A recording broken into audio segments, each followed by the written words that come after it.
So it's been a while since I've done one of these. I wanted to talk through my current pedal board and what will become my working board whenever the gigs start coming again. I've tried to choose a really versatile set of pedals that I can use to cover pretty much any situation I'll be in, and this is designed to make use of an amp's effects loop or not, or go straight into the front of an amp. Whatever I'm using for backline, I want to be able to make use of that amp to the best of my ability, and to be able to use some of the onboard effects like the spring reverb, tremolo, amp drive. I've got a little controller down here that is multi-purpose, and I'll talk through that a little bit, as well as the pedal selection, the cabling, everything I've chosen, and how I'm wiring it with all these inputs and outputs. Alright, and I'll give you some playing samples too. So to talk through the signal flow of this pedal board now, the guitar gets plugged into the bottom right locking jack here. All these jacks are TRS, however they work fine as TS, so it's nice to have that option. In the future I'll have a TRS guitar with a piezo pickup, and I'll be able to split the signal chain, you know, have the piezo pickup go through a different set of pedals than the magnetic pickups, and that'll be great for that someday. The first pedal it hits is the TC Electronic Polytune 2, because I just want a really clean sound so I can tune as best as possible, and then it'll go into the 1984 Pearl Flanger, like the drum company, yeah. They made these pedals for 1 year, and I just finished a video a couple weeks back that I'll link up here if you want to watch it. You can get some really cool sounds out of this flanger phaser type if you know how to work the manual control, and you can also get like standard chorus sounds also. So out of that, it'll go to the effects loop, and this is where things start to get creative. So this second jack is my effects loop send and return. Like I said, it's a TRS jack, so it goes both ways, and that's actually okay. It means that the tip of the jack is going to send the signal out, and the ring of the jack, tip, ring, sleeve, the ring will send the signal back, and the sleeve is the ground. They share a ground, and that's actually alright, because in most guitar amps, in the effects loop and the input jack, the ground is shared anyway, just to the same lug. Alright, so in the case that I want to use an amp's effects loop and I want to use the overdrive on that amp, I just have a single TRS plug that'll split to two TS connections. Alright, and that'll be plugged in just as so. In the case that I'm plugging straight into an amp, alright, I've got a couple of these, and I've made 4 of them just in case I lose them. This is a TRS pancake plug that I've just wired the tip directly to the ring.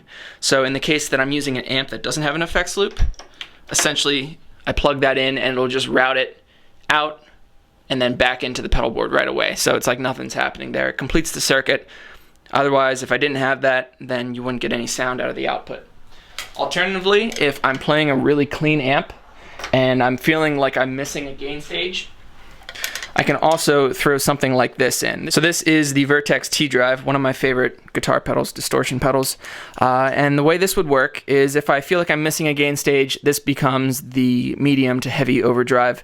And I can just use a standard TS or TRS to split TS cable. You can Google this, it's called a TRS-Y cable. And alternatively, I'll have links in the description for everything I've used here. You can find most of them on zounds.com anyway. So the TRS input will get plugged into the side here.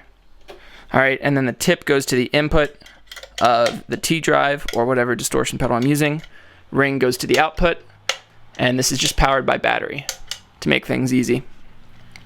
So that's there if I feel like I'm missing a gain stage, but probably most of the time, if I'm not using the effects loop, I'll just bypass the effects loop with this TRS pancake jack I've made. Alright, and then after that, after the effects loop, it comes back in, and then we hit the double barrel here. This is by JHS. It's the Morning Glory, which is their overdrive. It copies the Marshall Bluesbreaker type circuit. Hits that first, and then it'll be a tube screamer after that. And we've got 3 different models here. There's like an 808, there's the TS9, and then the TS10, which is more overdrive. So we've got a dip switch there for 3 different tube screamer pedals, and that is basically being used as a boost. If I feel like I need to use it as an overdrive, I like the TS10 mode, so that works pretty well if I don't want to use the effects loop at all. After the double barrel, it's going to hit the Nanopog. This is an Electro Harmonix octave up and down pedal. Tracks really well. It's got a little bit of a digital sound, but it works well for a lot of different styles of music, especially jazz. It's a really cool sound. So I actually prefer to put my octave pedals after overdrive, and I did a video on this a year and a half or a year ago or something like that. And we just kind of looked at all the different options we would have for octave pedals before or after different kinds of overdrive and distortion and stuff. I decided I like the sound of it after, actually. All right, after this, we're heading into the Old Blood Noise Endeavors. This is a Dark Star reverb, and actually this will kind of serve the purpose as, I guess you could call it, like a wildcard pedal. If I feel like I need to substitute something else in, this will be the first thing that'll go, and probably the flanger as well. Sometimes I would probably switch it out for an envelope filter. This is just the Spatial Delivery by Earthquaker. But most of the times I'll probably use the combination that's here. I've been thinking about replacing this with the Walrus Slow, because really all I use is the delay mode on here, which is a pretty standard sound. They have a bit crusher and a pitch setting, but I don't really use it too much, and the Walrus Slow just sounds like it has a couple more options that I might like better. After this pedal, and it's got a hold function on it. That's really cool. That's one of my favorite features. After this, it goes into the Echo Man, which in some instances I leave as an always on when I work at church and stuff. It's a Memory Man style Bucket Brigade pedal, and I'll leave a link to my demo up here again of that.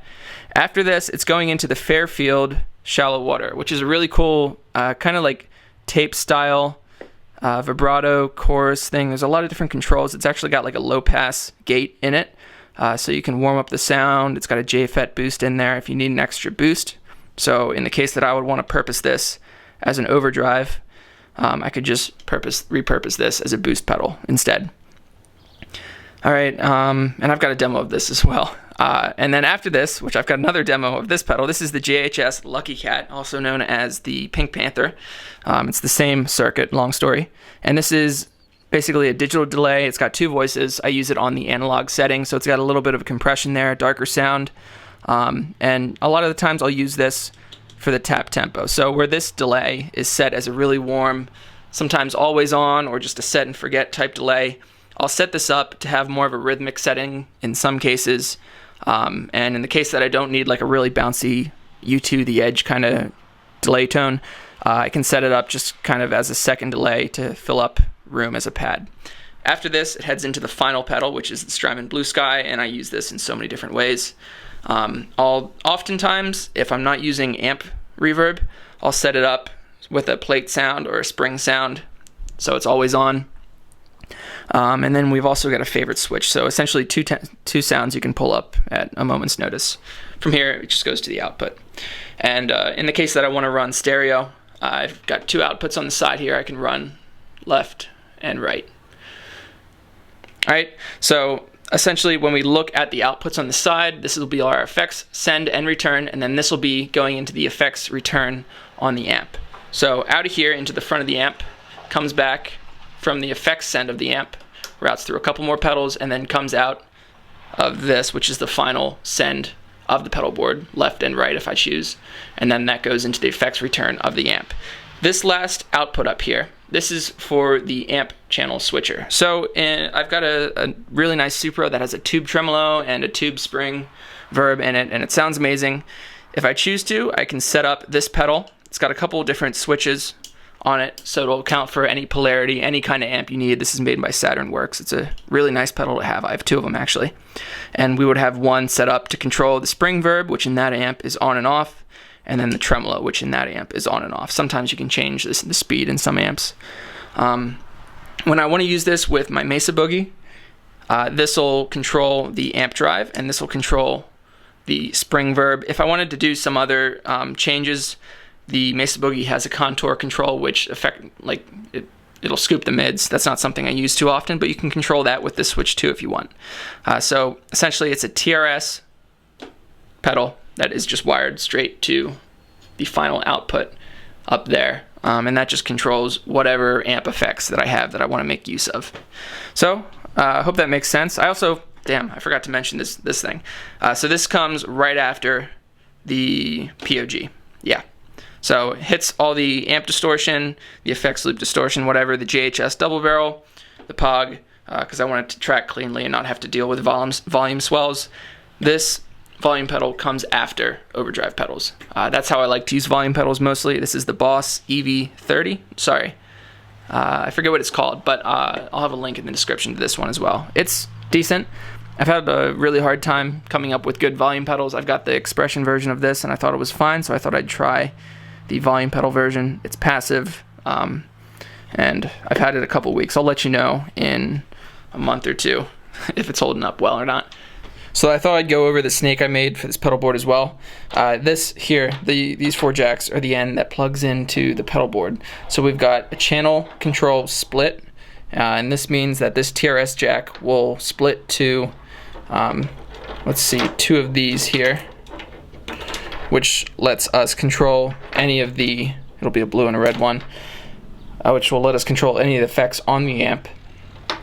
The other TRS plug here is for the effects return, and this will split to, the tip will send to the front of the amp, and then the effects send that comes out of the effects send of the amp runs back into the pedal board through this TRS jack, and then it continues through the pedal board path.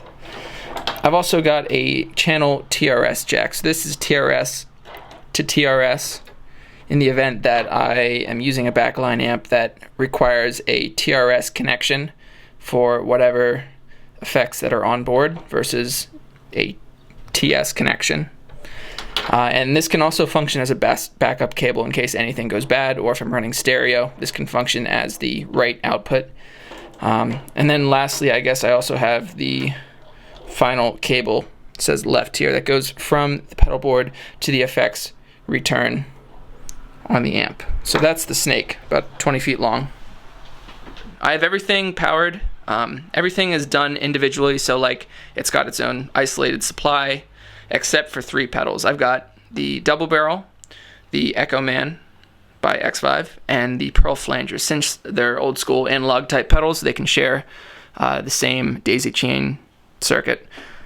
So yeah, the Voodoo Labs 4x4 has 8 outputs on it. 8, 2, 3, 4, 5, 6, 7, and then the 8th one is 1, 2, 3, all those 3 pedals. And the Altoids tin to carry my picks, of course. So that's the pedal board. Let's listen to it a little bit.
you.